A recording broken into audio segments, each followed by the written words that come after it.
Welcome to the Sense of Soul podcast. We are your hosts, Shanna and Mandy. Grab your coffee, open your mind, heart, and soul. It's time to awaken. Hey friends, if you are looking for ad-free Sense of Soul episodes, you can find them at Sense of Soul Patreon. Become a monthly member at any level. You will also have access to our monthly SOS Sacred Circles, our mini-series, merch, and much more. And it's a great way to help support our podcast so that we can continue to bring you inspiring episodes twice a week with our enlightened guests from all around the world. Check out our Patreon. Happy holidays! Today on Sense of Soul, we have Colm Holland. He is a writer, mentor, speaker, alchemy trainer, adventurer, and the podcast host of Alchemy Lab. Colm was the publisher of the global bestseller, The Alchemist by Paulo Coelho, and he is the writer of an Amazon #1 bestseller, The Secret of the Alchemist, which Colm has been on Sense of Soul to talk about before, a little over a year ago. Also joining Colm is Dean Wilkinson. He's a significant influencer and the founder of a nonprofit organization called Epoch Work, where he helps those discover the heart set and mindset that drive success, achieve high performance at work and in life, and connecting purpose and meaning to the work you do every day. Together, they are joining us to share their experience of how they came to be a part of this most extraordinary book called The True Origins of Jesus, The Myth Behind the Man by the late Geoff Roberts, who I am sure is super proud of these two men for the release of his book. This should be a very exciting conversation. Thank you both for joining us today. Hey, ladies. You look like you're cozy like us. It's freezing and snowing here. Yeah, it is here too. Yeah. So Dean, where do you live? I am in a little town outside of Chicago called Sandwich. It's Illinois. Sandwich? Yeah, Sandwich. Sandwich. Are they known for their sandwiches? Not at all. Not even a little bit. They're known for their state fair. I mean, it's crazy. Well, awesome. We're here in Colorado, and today's nice and Christmassy outside and snowing. So It's one of my favorite places in the world. I've moved away many times, and I keep coming back. Mhm. Well, I remember the time that we had Colm on and you showed us outside of your house, and it was like a fairy tale. Really? Well, Yeah. I want to see that one day. Yeah, Old England. Okay. Literally like something out of like a fairy tale book. Hmm. It might put Colorado on the #2 list for you. Well, Thank you guys for joining us. It's such an honor and a pleasure. And I think I've read most of the book. I've been working on this mini series. I've been diving into the Gnostic Gospels. I was on my episode about Jesus, actually. I got stuck. After reading the book, it kind of validated some of the things that I was saying. So, because one of the very first books that I read along my journey was this one by Thich Nhat Hanh, Living Buddha, Living Christ. And it was very impactful to me. So, Colm, have you ever read any of Thich Nhat Hanh? No, I haven't. I've heard of him, but I haven't read him. Good book. It's on my list. You've just put him on my list. Yeah, it's a good one. Because he, you know what he said? I have lots of friends that are Christians. I want to know who this Jesus is. And he reads the Bible from, his own perspective. And then in the end, he's like, oh my God, he's a Buddha. yeah. So, Yeah. I would love to start with who Geoff Roberts is. If you guys could tell us a little bit about him. I picked up that he was a photographer, a poemist, he was in England. He worked in regional press for decades and studied Christianity for many, many years. What else can you add that you know about the author, Geoff Roberts? Yeah, Geoff passed away, sadly, about 10 years ago. And what I'd like to do is introduce him by way of my connection, how I was connected and how I decided this book should be republished. He wrote this book over 10 years ago, 12 years ago, whatever, and he self-published it, and it didn't really reach, very few people discovered it. And then one of the people in the book, one of the experts, one of the scholars in the book, I knew, and he introduced me to the book and said, if you want to know more about what I do, and his name is Professor Christian Lintner, he translates Sanskrit into, he was translating it into Danish, but he also translates it into English. And Geoff Roberts discovered Christian Lintner, and they became really good friends. And it was when Geoff contacted Christian and said, look, he said, there's plenty of theological books. There's plenty of really heavy, dense stuff that, you need to go to university and study ancient theology to really understand this stuff. He said, I'm writing a book that anybody can read and say the same thing, only in a way that can be digested by anybody. And he said, I'd like to include your stuff about the Sanskrit. The Sanskrit that Christian Lintner discovered was that there were passages in the ancient Sanskrit that he was translating which predated the Gospels and the New Testament by at least 200 or 300 years. But when he translated them, he recognized them. He recognized the pentameter of the verse. He recognized some of the names. And he wasn't a Christian theologian by any means. He was an Indian Sanskrit translator. And he went away and studied Greek and came back. So this piece in the New Testament is identical. Not just the story's identical, but the rhythm and the names of Martha and Lazarus and Peter and Galilee and so on. It's all the same. And he said, because I wasn't a New Testament scholar, he said, I spent 3-4 years trying to compare and see how many comparisons there were. So Geoff said, look, can I put this in my book? And that's how I got to know the book. So with Geoff's family's permission, we've published this again. And I did some editorial work on it, and Dean wrote a fabulous foreword, which really shows the relevance of the book for anyone, really. But Geoff was an ordinary guy who believed that whether you like it or not, if you live in Western civilization, which we all do, then you've encountered Christianity, whether you like it or not. It's infiltrated and it's permeated every aspect of the way we think, not just our culture. Whether we're an atheist, whether we're an agnostic, whether we're a Buddhist, whatever, it makes no difference. We've absorbed it. And one of those things that we've absorbed is that Jesus was a real person.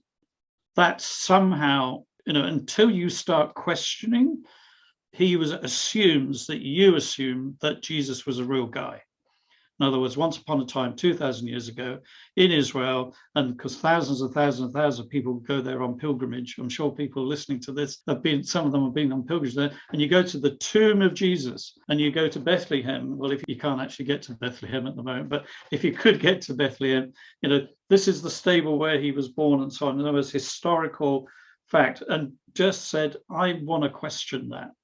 I really want to find out if that's true, because if it's not true, then how did this whole thing called Christianity come about? What was the original, not just the one origin, but what were the various origins that led to this whole concept of Jesus and Christianity? So that's really what his book does. And take your hat off to Geoff for a non-theologian, non-academic, but a really great journalist, and obviously somebody who could write really well. It's a fabulous read. I don't know about you, Shana, but most people can read it in a single sitting if you so want to. A friend of mine rang me today and said, I'm sat outside my boys' school in my car in the freezing cold, and I'm reading The True Origins of Jesus. She said, I can't put it down. I do think that it can be ingested by anybody. And that's what I liked about it. And that's what I was trying to do with my mini series, because of course, if you pick up the Pistis Sophia, you might rack your brain against the wall and be like, what the heck? But one of the things that I discovered right away, and I called Mandy, was like, oh my God, I didn't know Jesus was like this. He's so wise. This is like some Zen master shit. And that was the feeling I was getting from the Gnostic Jesus. It was very poetic. The allegories were very deep for anybody's inner journey, which is not something that you found in the New Testament. So I found like there was a different Jesus. Yeah, well, the Jesus of the New Testament is a good place to start. Let's not beat about the bush here. If it wasn't for Christianity, the chances of us being sat here talking about Jesus, had that not happened, even though there were aspects of Jesus that predated Christianity, which is one of the great revelations of Geoff's book, is that guess what? The Christians didn't invent Jesus. Even if he wasn't a real person who was born in Bethlehem, even if he's mythical, they didn't invent him. There were these other guys who never really call themselves Christians, but they had a Jesus too. And Sean, as you said, these were the Gnostics. And I'm not sure how many of your listeners will know who the Gnostics are, but we'll let them Google that. We'll let you do your own reading on that, because we haven't got time to go into that. But in other words, there were multiple, not just one group, but there were multiple groups predating the time the Gospels were written, around the time the Gospels were written, who had a Jesus in their mythology, in their belief system. But it was a very different Jesus to the one that we read about in the Gospels. And it wasn't until nearly 200 years after the supposed birth of Jesus in the Common Era, that the church leaders of Christianity said, we've really got to decide on a single version of this. So let's have a big meeting, let's have a council meeting, and let's throw out the bits that don't suit us. Yeah. And let's invent let's stick to the bits that we think do suit us, and let's call those divine inspired writings. In other words, we're going to keep as the New Testament, even though there were twice, three times as many more, many of which have been discovered in recent times, the Dead Sea Scrolls and so on. Let's throw those out. Let's just keep this stuff, and then we'll decide that the reason we're keeping this is because we think God inspired the writing of this, but he didn't really. Well, he was half asleep when he inspired the other stuff, because it didn't quite fit. But I think the reason that Dean and I, if I may just lead this for a moment in a slight direction for your listeners, is that Dean and I were both moved by this book because Dean and I share something in common. We've both come from a relatively Bible-believing Christian background. Me in my very, very much younger days. It's too many years to even recall now. And one of the things that Dean and I felt, and why this book was so important to be republished under this title, was that it's so easy to feel completely disenfranchised from a reality of Jesus that is a spiritual, personal, transformative reality. It's very difficult to still hold on to that when the church is saying, well, if you want to be Christian and you want to be part of the church, then we need you to believe that there really was a virgin birth, and there really was a death on the cross, and there really was a resurrection, and there really is a hell, and there really is a heaven, and so on. In other words, these are all prerequisites before that you can experience Jesus. Mm-hmm. Not necessarily so in my experience. Dean, I don't know if you want to speak to that as well. Well, it's the idea, there's a simple idea that Christ has been around before even the story of Jesus, before they decided to match that up. And I think it was at the Council of Nicaea. The fact that Jesus literally has to be believed in is sort of what the demigration away from the church, the millions that have left every year as information has become more and more accessible, is part of it. But most of those guys are confused, and so they drop any hope of a Christ-like power, a transformative power to impact their lives, to get them free. I went after this in a practical aspect because of coming out of the church and being a church leader. I wanted to see what I could do to help people experience freedom, because that's what I experienced once I realized I started getting some downloads or some other messages, almost audible type things about God doesn't care about what you've been taught. He cares about it. He or she cares about it. And it started blowing up my world, and there was no one around to talk about it. But as I was digging into the Greek of what is actually in the Bible and what Jesus' story was, I saw that Jesus was a badass. He wasn't a Sunday school teacher. And being able to accept a different version is the transformation experience. Being able to look at the Bible with different eyes, just like you're doing, Shanna, and that I've been fascinated with what you sent over. I mean, I've been trying to listen, and I think I'm on the 6th or 7th show. once you dig in, you start to look at it with different eyes, that thing starts to come alive. There's some wisdom in there, and there is a path to transformation. And that's the part that I think we're missing in the West. I just want to say that I was shocked in reading this book because I was so focused on Sophia. Mandy asked me a few weeks ago, where's Jesus in all this? Which was a very good point. But where Jesus was in my conditions, and I didn't have to focus so much on him. But now I'm seeing that maybe Jesus is just like Sophia. How so? They are both part of that unfathomable.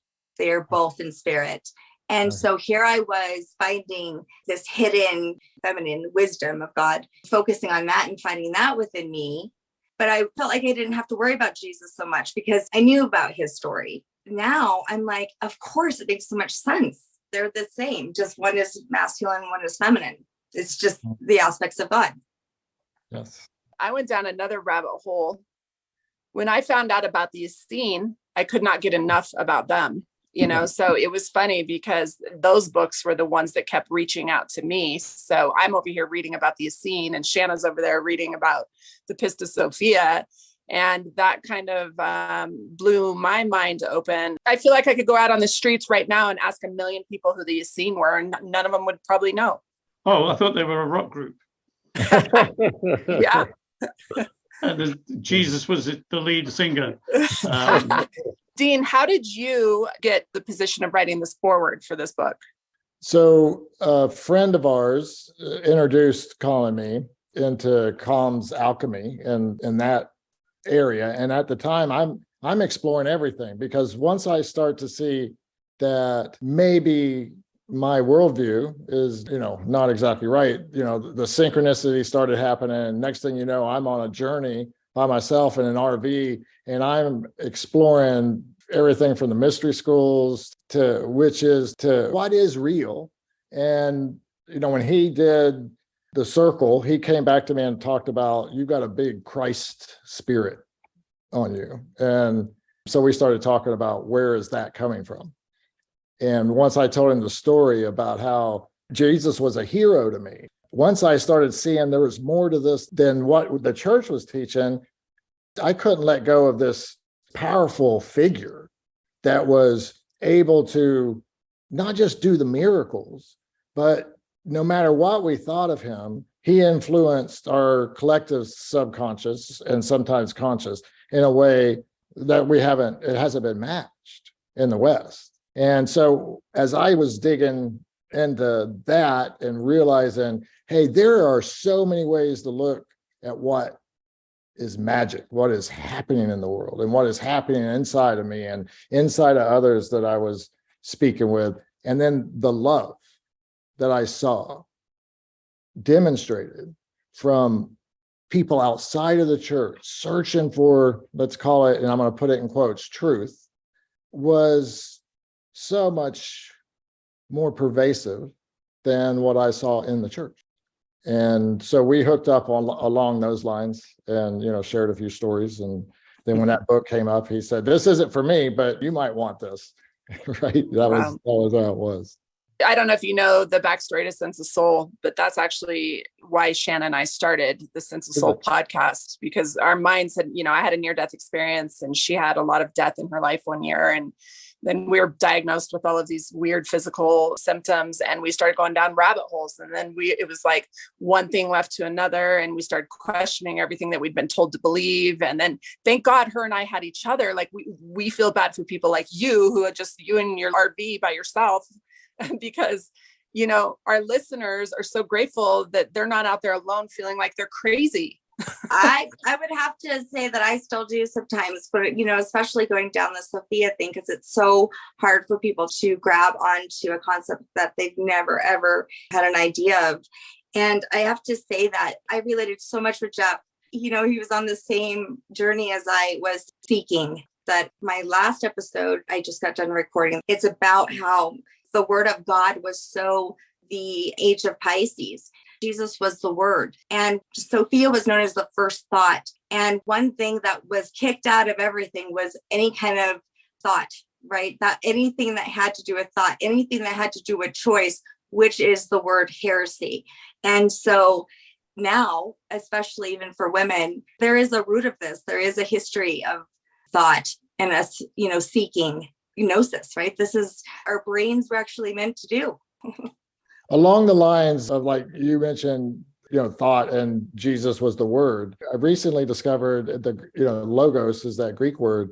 Translated, it had the idea of an idea. It's really an idea. And when you think about Geoff's book and Jesus, did he exist or not? Jesus, the idea. The bit that I really like, especially about where Geoff takes this, where he started and where he takes this, the thinking through all the way from the Gnostics all the way through to astrology. You mentioned the age of Pisces going through into the age of Aquarius. I mean, I don't know if you've got to that bit yet, Shana, where he exposes how a lot of the language and a lot of the symbolism within the New Testament is driven by that acknowledgement by astrologers. Yeah. And even the appearance of the three wise men coming out of the ancient tradition of Zarathustra, who were also very deep into astrology, and then into numerology, and how even the structure of the words and the names and the letters, influenced by the sacred numbers in ancient tradition. The thing that I love about where he leads it is that he says in the end, it's going to be up to you guys reading this and thinking this, for you to decide who Jesus is for you today. It's not for somebody to tell you who. In other words, there's no pope in the broadest sense anymore, who has the right, if you like, to dictate. This is what a Christian is, and this is what a Christian should believe. But we become our own pope. We become our own imprimatur on what we believe. And on that score, for me personally, that's what took me down the road of Carl Gustav Jung and Jung's philosophy. Because for me, and my devotion to alchemy, which was also Carl Jung's devotion as well, for me, that's one of the myths. If we're talking about the power of myth, that's one of the myths that kind of completes the jigsaw puzzle of where Christianity kind of started me off. So Christianity gave me lots of pieces, and I tried to put those together in my life and found there were bits missing. But when I discovered Carl Jung and I understand what he meant by the self, and how the self and Jesus are, in his understanding, are synonymous in the psyche, that really was a huge breakthrough for me. But that's for me. It's not like I've now invented or I've now signed up to a new religion. What we're talking about here, what Geoff is exposing here, is that Carl Jung explained this really well, is that all of our myths, all of our ancient myths and all of our modern myths, like Star Wars, for example, or The Alchemist by Paulo Coelho, which I talked about in the last time you interviewed me. I mean, these are all myths. And Carl Jung said, they influence us. They actually enable us to make a bit of sense, a bit of structure out of this chaotic thing, which is our unconscious self. And the job of our lifetime, according to Jung, was to, if you like, the self-realization of the unconscious. In other words, it's our job from the moment we're born to the moment we pass, in a way, to try and make sense of what's going on in our own psyche in a way that makes us feel whole and makes us feel as though we have a sense of being, a sense of purpose in our life. And that's been the power of myths since time eternal, since the beginning. In Colm, we had on a rabbi who had told us, we always knew these were allegories. They weren't meant to be taken literal, but yet people have. They're deep allegories. So allegory and myth, the same in many ways, right? Absolutely. Carl Jung went even further, and he said that actually a story, a myth and legend are the psyche's way of making sense of the feelings and the urges, and particularly the need for God. which obsessed him and absorbed him in many of his studies and writings. He said, if there's one thing that all humans have in common is this sense of the need for a greater power, the need for God. And the way we've tried to explain that down through the millennia is through story and myth.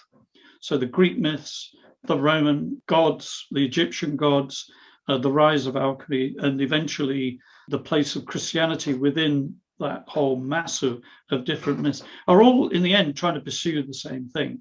It's the psyche's way, as Dean said, collectively of trying to make sense of life, of why we're here. What is this actually all about? What shocked Carl Jung, I think, was the commonality and the similarity between multiple myths all around the globe. So what is that? I mean, he came up with this answer. He called it the collective unconscious. If we're talking about Judaism and maybe Sigmund Freud, I mean, he said, that's a load of nonsense, don't believe in that at all, not for a minute. I believe in the personal unconscious, no problem with that. But what's this thing that Jung's going on about, this collective unconscious? But we've got to admit that one of the reasons why the Jesus story in particular seems to work so well and seems to have such power over the human psyche is the fact that it takes all the best bits. It takes the bits that tackle the main archetypes, as Carl Jung, the main motifs that come out of the collective unconscious, the need for the hero, the need for the sacrificial hero, the need for the wounded healer, the need for the sun god, the need to understand death and resurrection, the need to understand rebirth, all of those things that Carl Jung would say that we share all of that in common. That goes without saying.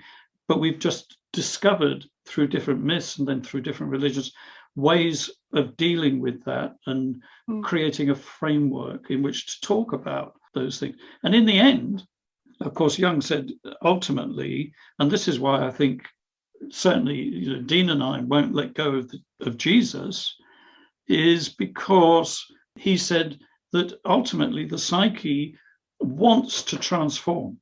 It's always looking forward. We are always looking forward to the better, to the next thing, the thing that makes us feel more whole, whatever that is. And the psyche's way of joining up the dots of this sort of muddle, if you like, that exists between the conscious self and the unconscious self. And that's a lifelong journey. And for some reason, the guys whoever they were, who did put the Gospels together, you've got to take your hat off to them. They did a pretty sound job of pulling some really good bits together. Otherwise, we just wouldn't have the church today, I don't think. And how about you, Dean? What does Jesus mean to you today? And did you go through a stage like Shanna and I, where we had to grieve like our old religion? We went through like all of the anger. We went through the sadness. Like, what did that look like for you? Yes. So that message that I got was God doesn't care. I said, well, that can't be true. There's no way. And then followed by, we'll go check. So I started digging in the Bible and, it became an obsession. And as I was sitting inside the church, pieces were disintegrating. And next thing you know, I'm looking around. People loved what I was talking about, but it didn't sink in. It didn't come in to them. Okay, yeah, that's pretty cool. It's for freedom that Christ set us free. So yeah, that's cool. But at the end of the day, when I left church and that position, they weren't around. There was no one else. Like you guys mentioned earlier, you had each other. And I was angry, as I started sitting in meditation and started realizing all the times Jesus went off to pray, he was probably meditating, right? And then started aligning the cultural references and then the Greek words as it was slowly coming together. It was hard, right? Because there were so many things I was latching onto. And it's one of the things that I was a little bit angsty about with this book. People don't give up, right? Don't give up on the transformative power, the transformative promise that your churches teach, because it's there. It's just not in church usually, because there is doctrine and dogma that you have got to follow depending on the brand of church. It was very disconcerting. And, multiple times on this journey, where I just threw up my hand and said, doesn't matter, I'll just be an atheist. And then that really sent me down into depression. Like when I decided I'm not going to believe in anything, that lasted about 6 months. And actually I could have quit after 6 hours because I didn't like it, right? It was this crazy. Then I just stopped the search, but then I picked it back up again. And is it because of the synchronicities that you mentioned? Oh yeah. Because, that's kind of like what happened to me. I was so mad. I'm like, 2,000 years, I'm so mad, and then all of a sudden I'm getting all these divine synchronicities and messages and dreams. And I'm like, wait there. If I never believed before, I believe more now in this journey. So that's what I think is the miracle in it, because I went from thinking, has everything I've been taught a lie, and then finding this deeper story of God within myself, right? And that light within. Well, see, and that was Jesus's printed message, but it's hidden. I fell in love with the Beatitudes, and because I saw, the first 2 or 3 really aligned to my life at the time, but I didn't really get it. I didn't have the time to really start digging in there. But if you think about it, the first Beatitude is blessed. That means the happiest you can be as a human being. And that's what I want to be, right? So the happiest you can be as a human being is to be poor in spirit, for yours is the kingdom of God. And the kingdom is that place of transformation, is the place of power, is the place of being awakened to what is. But poor in spirit has multiple connotations, but one of them is, I don't know everything about God. I don't know what he is or she is or it is. Mm-hmm. That's poor in spirit. And I think that when we are it feels like a disintegration. And when we are screaming out at God and that force and that idea, it's almost, that's poor in spirit as you can get. Eugene Peterson in the Message version of that verse says, blessed are those at the end of their rope, for theirs is the kingdom of God. It's very powerful. And we all know what that place is like. Oh, yes, we do. Some of the fascinating things about this book and about what you guys have discovered, as I have too, is similarities, like you said. Like how many virgin births do we have? Quite a few, right? And starting from when? So what are some of the oldest similarities in this book? It's Egyptian, isn't it? Yeah, that era, certainly. So Osiris, the Egyptians believed that the sun god, which was Ra, every night he died. He had to die, and he would go down, beneath the earth, and he would have to go through all the sorts of trials. He'd have to fight off this, and he would have to rediscover that. And then in the morning, he would be reborn yet again. And that was the sun. As the sun came up, he was being reborn. And that, most scholars, I think, Dean, would say that was the beginnings of the sun god. And that is the beginning, certainly from Carl Jung's point of view, those were the earliest days where, for some reason, and they call it sort of the vegetative gods. In other words, the origin of the need for God had to just simply to do with the need to grow crops, to provide food, to eat as a species. That was the number one need. So the instinct and the psyche began to form legends and mythology, and the Egyptians with their Ra god and so on. That all came together around that time. But that evolved. So this evolved in the psyche. And so as each generation got born and adopted the mythology of the one before, it elaborated on it. And then it split, and then it split again. And then even other pockets of species, of our species that weren't in any connection with the others, because it's in the psyche, they would formulate their own one. For me, some of the favorite mythologies are the Australian First Nationals, used to be called Aboriginals. These First Nation people in Australia have been there for 70, 80,000 years, completely devoid of any contact with anybody else. And yet within their mythology, they've still got these transformative rights. They've still got this sense of needing to move towards wholeness. So that's what we all share in that. But the going forward as well, thinking about where does all this go, and thinking about the age of Aquarius as well. I think what's happening, and I know you guys have talked about this before, but what's happening, this expose, if you like, of the origins of Christianity, the origins of the Jesus of Christianity, is enabling us to see our place within the universe in a much bigger and broader and more powerful way than I think we ever have before. We are not just the guardians, as the Bible would like us to be. We're not just the guardians of creation. We are part of creation. And one of the great challenges, I think, going forward for us as a species is that we are creators. We are God in that sense. We have a responsibility to create what is going to happen in the future, and that it's not some other power out there somewhere who maybe is going to fix it or make it right, or it is written somewhere that, it's going to happen. It's you, it's me, it's us. We're it.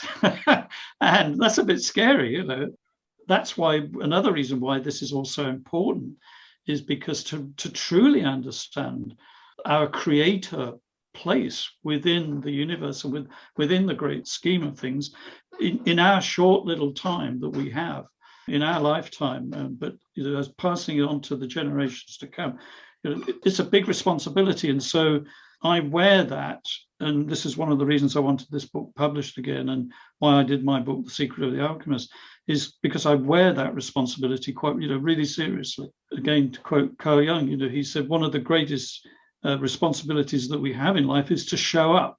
You need to show up, guys. Come on, show up and put yourself out there, and seeing Dean and his work and what you guys do, I'm humbled, immensely humbled, because you're out there and you're saying, I want to contribute. I want to do whatever I can do to move, to make change happen, to move things forward, even if it's just a little nudge. I'm just a little ant who's nudging this little twig a couple of millimeters in one direction. That's great, do it, because it all is going to add up.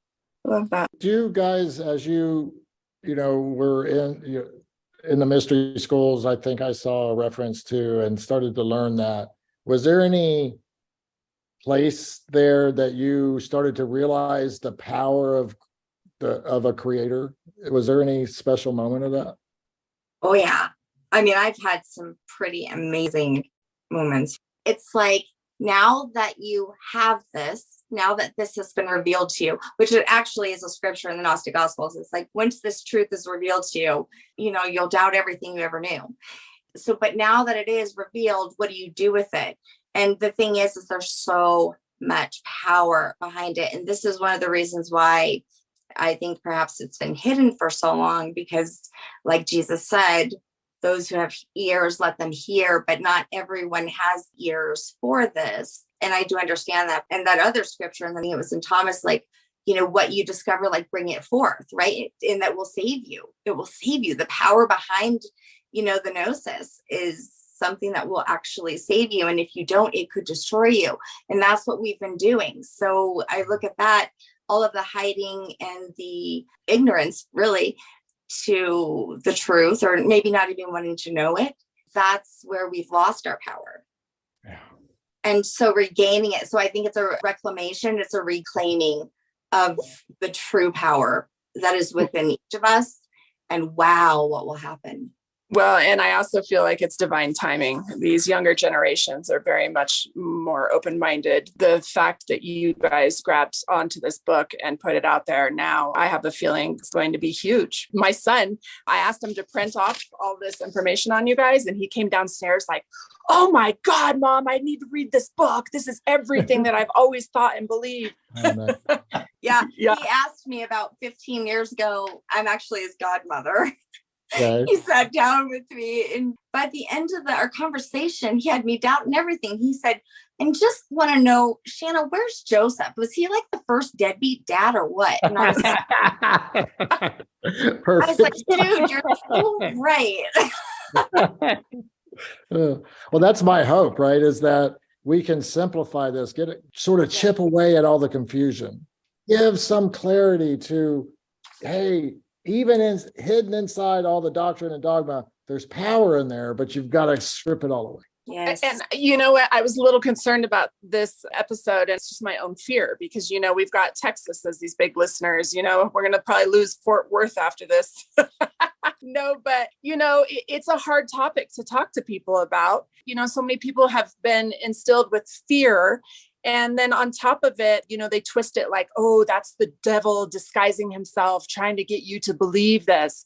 So I love that Geoff, went out and did his own research and then broke it down so that just the average person could digest this and take it in.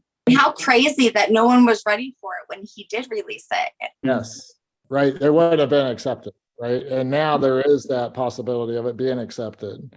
Yeah. But the possibility also of embracing the mysteriousness of the Jesus figure in line with embracing the Christ that has been around way before, right? It might have been called the Spirit in the Bible or in Christianity, but don't throw the baby out with the bathwater. And I think as I look around, it's definitely a hope, but I think it's possible that we don't. And we reestablish a sense of spirituality. And don't throw the mama out either. Yeah, don't throw her out either. That's the craziness, right? It's like the power that's there. My dad, he was the old tough guy, right? Tough guy mechanic. And so you should have been born a girl. And, for a while that messed with me. And then when I started to discover all this, I'm like, okay, maybe next time I will be, or maybe I have before. So that's right. You know what I was thinking about? I was thinking about Carl Jung, because I'm big on the 12 steps. I'm in recovery.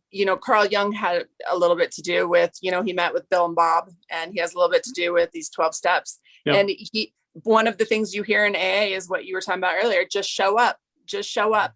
And there's nothing in those rooms that tells you to believe in a certain God. It's just believing in a higher power of some sort. And I love that you guys are bringing this message across so softly. You're not like, Jesus is a mythical figure. And, it was all crap. And you guys, you're not saying just to dump Jesus to the side and, not have that faith anymore. And I love that message that you guys touched on in the foreword and throughout the book. So I always tell my mom is Catholic. We have long conversations. I have been able to explain Sophia to her throughout all of this. It might be difficult for me to explain all this about Jesus to her, but I'm going to try. A lot to ask. However, you know what? It's just, we have to shift the language a little bit, right? To where meet people where they are today, which is exactly, I think, what Source does. They meet us where the synchronicity that I was receiving is not academic by any means, but this is how I received it. Really quick question. Was there any sort of evidence or, research that he did that just blew your mind where you were like, wow, like one particular thing? Mine was the Pauline scriptures that was written so much before the Gospels, and that Paul never met Jesus. And, definitely he met Christ. And when I looked at that and then went and looked at some of the scriptures that Paul wrote, I was like, oh, he was probably talking about something totally different. Christ, that's more of a spirit. Yes, it's more of the spirit. Yeah, not his last name. How about you, Colm? As I mentioned right at the beginning, the Sanskrit translation work hundreds of years before the Gospels. I always knew there was Buddhism in the Gospels, particularly in the Beatitudes, but where it had come from, that kind of was the final piece of a jigsaw puzzle for me. So, that was it for me. It seems to me that the other thing that's attractive about this book is it's like saving people years of research. Yes. And you know how hard it was to get to that, 10 years ago. It's even harder now, which, by the way, I would like to reach out to you guys because you guys have got some sources I want. If we wouldn't have had this next interview, I would have been talking to you guys probably all night. So awesome. I just appreciate, the work that you've done, Colm. I actually reference even The Alchemist in my miniseries because to me, it's very similar. All of those things are all doing the same thing. Just like you said at the beginning, they're all ways to help us find our Jesus, right? It's a personal thing. And I think that that's where we're going in the future, is a personal religion more than the dogma. What is the myth that I am living? Well, you want to know, it really blows my mind, and I'm going to have to journal about it, is that, my near-death experience, I saw what I believe to be Jesus when I was, in my coma. His back was to me. I do believe that if I were to die again today, my idea of what my experiences would probably evolve. That's what got me thinking, like, I saw Jesus in my near-death experience. So clearly he's definitely part of my spirit today. And just because I've been told some lies, that doesn't mean I need to turn my back on that. Exactly. Well said. Well said. And now it's time for Break That Shit Down. Believe what you want, then live like it's true. Love is the answer. Awesome. Thanks so much for coming on. Throw out where everyone can get the book. Amazon is a good place to start. The Okay. True Origins of Jesus. Yeah. It'd be really ironic, but we could stick it in people's Christmas stockings. Perfect. I love these. Bye. Don't throw the baby. Don't throw the baby out with the bathwater. It's Christmas. Who wrote the song Personal Jesus? Personal Jesus. Doom, doom, doom. No. Dun, dun, dun, Shanna's dun. always No, singing. Depeche Mode. Well, that was Jesus and the Essenes, wasn't it? Well, happy holidays, you guys. Thank you so you much guys for too. joining us. Always Thank a you. pleasure. Thank you so much for having us. Thanks for being with us today. We hope you will come back next week. If you like what you hear, don't forget to rate, like, and subscribe. Thank you. We rise to lift you up. Thanks for listening.